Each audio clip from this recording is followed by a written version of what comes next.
चलती school bus का steering निकल गया। यह हादसा रियासत तेलंगाना के जिले यादाद्री भुवनगिरी में आया पेश। तफसीलात के मुताबिक मुतकूर मंडल मुस्तफर में वाक़ सेंट एंस स्कूल की बस में तलबा को सवार करके स्कूल ले जाया जा रहा था कि रास्ते में दोपल्ली मौजे के पास अचानक बस का स्टीयरिंग उखड़कर ड्राइवर के हाथ में आ गया और बस बेकाबू हो गई। इस हादसे के वक्त बस में 17 कमसिन बच्चे सवार थे। उनमें से बास के जख्मी होने की भी इत्तला है।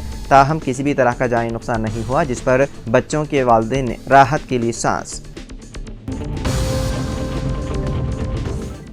मोतमती उमूमी कुल हिंद मजलिस इत्तेहादुल मुस्लिमीन व साबिक़ रुकन असम्बली सैयद अहमद पाशा कादरी की अहलिया का बाउमर 59 साल इंतकाल हो गया। नमाज जनाजा आज 19 जुलाई बरोज़ जुमा बाद नमाज इशा मस्जिद हज़रत सैयद मोहिउद्दीन पाशा कादरी नूरखां बाजार में अदा की जाएगी और तदफीन भी उसी मस्जिद के अहाते में अमल में आएगी।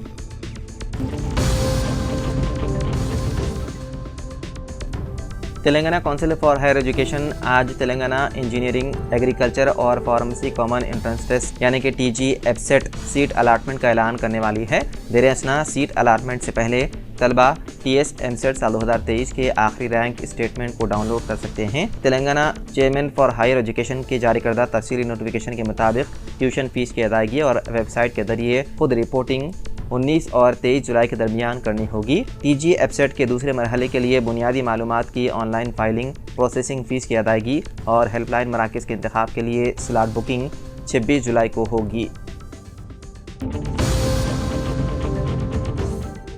साबिक़ वज़ीर हरीश राव ने अपने गले में TRS के नाम का स्कार्फ पहनकर सियासी हलकों में हलचल मचा दी। पार्टी और सियासी हलकों में ये बहस छिड़ गई है कि भारत राष्ट्र समिति यानी कि BRS को जल्द ही तेलंगाना राष्ट्र समिति यानी कि TRS में दोबारा तब्दील कर दिया जाएगा। पहले BRS TRS के नाम से रजिस्टर्ड थी। BRS को हालिया असेंबली और लोकसभा इंतखाबात में काफ़ी नुकसान का सामना करना पड़ा। हरीश राव ने पटनचेरू में कारकुनों के साथ मुनक़िदा इजलास में शिरकत की और मीडिया से बात की। तेलंगाना मेडिकल काउंसिल के अहदेदारों ने करीमनगर में खुद साख्ता डॉक्टरों के जरिए चलाए जाने वाले 3 क्लिनिक पर छापा मारा और उनके पास से प्रिस्क्रिप्शन की बुक, मरीजों के बिस्तरों के साथ साथ एंटीबायोटिक और स्टेरॉयड भी जब्त कर लिए। तेलंगाना मेडिकल काउंसिल के अहदेदारों का कहना है कि ये क्लिनिक्स गैर कानूनी तौर पर चलाए जा रहे थे। जिन क्लिनिक्स पर छापा मारा गया उनमें करीमनगर कस्बे में वाक़े वेंकटेश्वरलू क्लिनिक, लक्ष्मी क्लिनिक और ललिता पॉलीक्लिनिक शामिल हैं।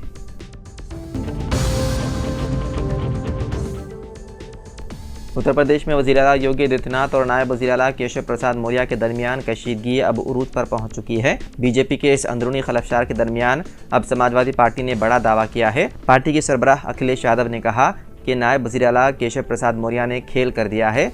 अब चंद माह में वज़ीर आला योगी इक़्तिदार से बेदखल हो सकते हैं।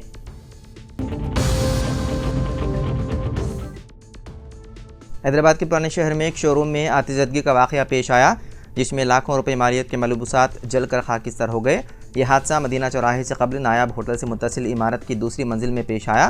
तफसीलात के मुताबिक जुमे की सुबह नायाब होटल से मुत्तसिल एक कपड़ों के शोरूम में दूसरी मंजिल पर अचानक आग लग गई और देखते ही देखते आग दूसरी मंजिल तक फैल गई, जिसके बाद रास्ता गुजरने वालों ने पुलिस को इसकी इत्तला दी। पुलिस ने फायर इंजन की मदद से आग पर काबू पा लिया। बताया जाता है कि 3 फायर इंजन की मदद से आग पर काबू पा लिया गया। मुकामी पुलिस मसरूफ़ तहक़ीक़ात है।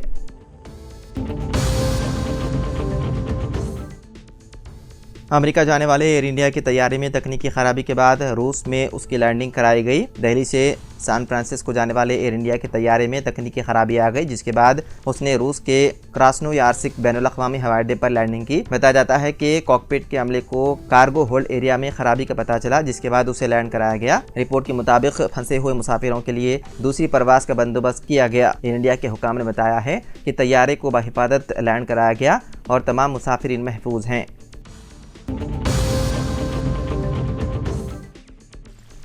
तेलंगाना असेंबली इजलास का 23 जुलाई से आगाज़ होगा, जबकि 24 जुलाई से कौंसिल इजलास का आगाज़ किया जाएगा। 25 जुलाई को मुकम्मल बजट पेश किया जाएगा और इजलास 10 यौम तक जारी रहने का इम्कान है। तेलंगाना असेंबली इजलास के सिलसिले में गवर्नर CP राधाकृष्णन की मंजूरी के बाद एलामिया में कहा गया कि 23 जुलाई को 11 बजे दिन असेंबली के तीसरे सेशन का आगाज़ होगा, जबकि गवर्नर कौंसिल के 21वें सेशन के आगाज़ को भी मंजूरी दी है और इसका आगाज़ 24 जुलाई को 10 बजे दिन होगा।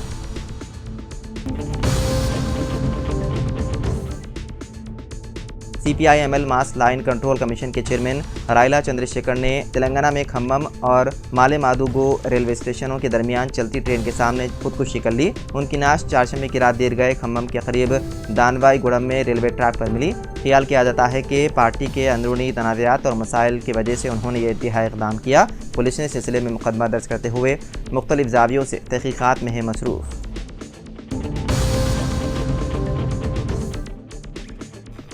DSE इम्तिहानात के अल्तवा के लिए तेलंगाना हाई कोर्ट में दरख्वास्त दायर की गई है। बेरोजगार नौजवानों की दरख्वास्त की जस्टिस P कार्तिक ने समाअत की। दरख्वास्त गुजारों के वकील सीनियर एडवोकेट रविचंद्र ने अदालत को बताया कि हुकूमत ने DSE और ग्रुप्स इम्तिहानात के लिए जो नोटिफिकेशन जारी किया है उसकी तैयारी के लिए महज 4 हफ्ते दिए गए। दरख्वास्त गुजार के वकील ने कहा कि उम्मीदवारों को इम्तिहानात की तैयारी के लिए मुनासिब वक्त देने DSE इम्तिहान को मुलतवी किया जाए। फिल्म डबल स्मार्ट के आइटम सॉन्ग में KCR की आवाज़ का इस्तेमाल करने पर एलबीनगर पुलिस में शिकायत दर्ज करवाई गई। BRS के कायदीन M रजिता रेड्डी और गारीपल्ली सतीश ने एलबीनगर में शिकायत दर्ज करवाई कि आने वाली फिल्म डबल स्मार्ट में एक आइटम सॉन्ग में साबिक वज़ीर आला KCR की आवाज़ का इस्तेमाल किया गया है। रजिता रेड्डी ने कहा कि डायरेक्टर पूरी जगन्नाथ की फिल्म डबल स्मार्ट के हाल ही में रिलीज़ होने वाले आइटम सॉन्ग में साबिक वज़ीर आला KCR के इस्तेमाल करदा अल्फाज को हुक लाइन के तौर पर इस्तेमाल किया गया और पूरे तेलंगाना के लोगों के जज्बात को ठेस पहुँचाई गई। उन्होंने फिल्म से KCR के अल्फाज हटाने का मुतालबा किया।